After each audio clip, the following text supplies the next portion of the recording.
지난 2021년 6월 16일 더불어민주당의 이상민 의원이 차별금지법과 골자와 같은 평등법을 발의하여 큰 논란이 일고 있습니다. 특히 이상민 의원이 발의한 평등법안은 모든 영역에서 성적 지향과 성별 정체성 차별금지가 포함되어 있어서 많은 우려를 낳고 있습니다. 평등법의 찬성 측은 동성애를 보호해야 한다는 주장이 제기되고 있고, 반대 측은 동성애 반대자의 처벌법이라는 주장이 제기되고 있습니다. 이 법이 시행이 된다면 동성애 인정은 물론 동성결혼 법제화로 이어질 수 있다고 하는데요. 이 법안이 발의가 된 후 기독교인들을 비롯한 일반 시민들은 역차별과 함께 한국 교회를 위협하는 법안이라며 우리의 목소리가 커지고 있습니다.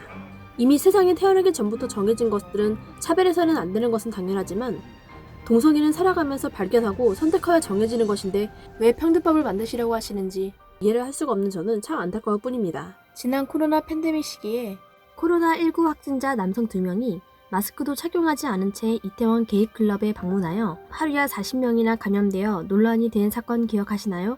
이 남성은 코로나 양성 판정을 받고 격리 치료를 받고 있는 상태에서 1시간 단위로 게이클럽과 게이바 등 5군데나 다녀갔다고 합니다. 이런 게이들이 많이 모여있는 클럽은 포르노를 틀어주면서 즉석 자리에서 스킨십과 성행위가 이루어지는 곳으로 알고 있는데요. 당연히 코로나에 쉽게 감염될 뿐더러 성병 위험에 많이 노출되겠죠? 이런 성소수자를 보호하라는 취지로 왜 또 성적 지향과 성 정체성이 포함된 평등법을 제정하려는 걸까요? 동성애에 대한 것도 우리가 한번 고민을 해봐야 된다는 겁니다. 아까 이제 조 변호사님은 이거는 선택적인 거라고 생각하시지만 이미 미국의 기관이나 또 많은 의료 전문가들은 그렇게 안 봅니다. 진짜 그럴까요?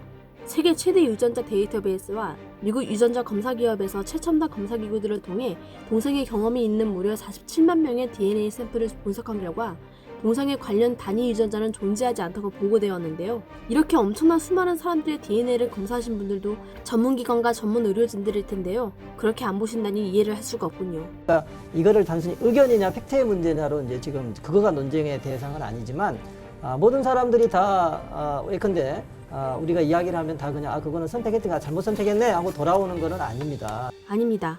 돌아올 수 있다고 생각합니다. 동성애로 삶을 이어오다가 본인의 강한 의지로 탈동성애 후 이성애로 살아계시는 분도 계시고요. 어릴 적 호기심으로 인해 동성애를 하는 것이기 때문에 본인의 성숙한 의지만 있다면 충분히 바뀔 수 있을 것이라 생각됩니다.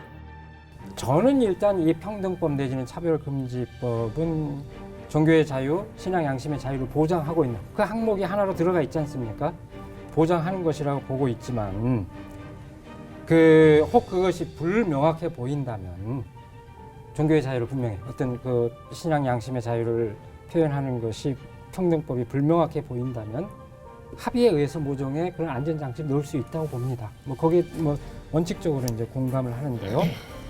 그러나 이 대한입법의 방향이 성적 소수자가 문제니까 그 조항, 성적 지향과 성별 정체성을 삭제하자는 의미에서 대한입법이라면 저는 동의하지 않습니다.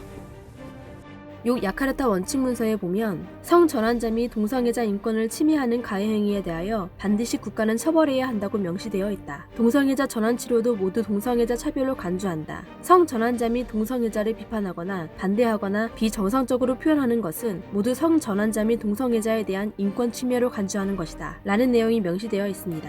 지금 여러 가지 이제 그 해외 사례 뉴스들이 돌아다니는데 그 중에 만약에 여러분이 교회에서 목사님이 동성애가 죄라고 설교했더니 그것 때문에 어떤 민형사상 처벌받았다는 건 다 가짜입니다. 예? 가짜요?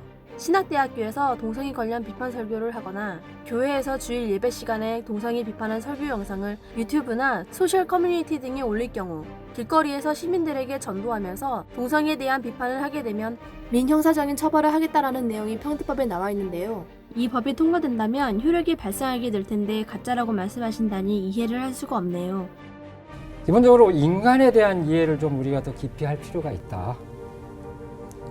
그 존재가 얼마나 깊은지, 그리고 얼마나 그 존재 자체가 다양한지, 그 개별적인 존재가 얼마나 깊은지 우리가 좀 해야 될 필요가 있다. 단순히 어떤 대상화된 집단 이렇게 치부하기보다는 한 사람 한 사람 누구나 다 동등하게 하나님의 형상을 부여받은 사람이다. 어떻게 태어났든 그렇게 받아들이는 그런 태도가 필요하고요. 얼마나 깊은지 헤아릴 필요가 있지요.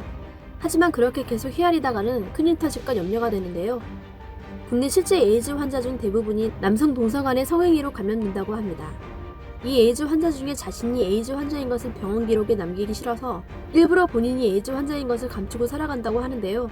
이 에이즈 환자가 남성과 성행위 또는 양성애자일 경우 여자와의 성행위 시 여성에게까지 100% 에이즈가 전파됩니다. 이런 안 좋은 선병을 점차 전파가 된다고 생각해보세요. 이래도 해야 된다고 하실 건가요? 저 또한 평등법을 반대하는 청년으로서 앞으로 우리 교회와 사회에 악영향을 미칠 생각을 하니 너무나도 걱정되네요. 이처럼 평등법은 모든 영역에 대해서도 차별을 금지할 수 없게끔 되어 있어서 표현의 자유가 심각하게 억압됩니다. 캐나다의 윌리엄 머컷은 동성애를 금지하는 성경 말씀이 적힌 전도지를 배포하였다가 캐나다 인권위원회로부터 소송을 당했습니다. 캐나다 대법원은 그에게 증오범죄라는 판결을 내리고 동성애자 2명에게 각각 7,500달러, 하나로 약 900만 원의 손해배상을 하는 동시에 수십만 달러, 하나로는 대략 수억 원에 달하는 캐나다 인권위원회의 소송 비용을 지불하라고 명령하였습니다.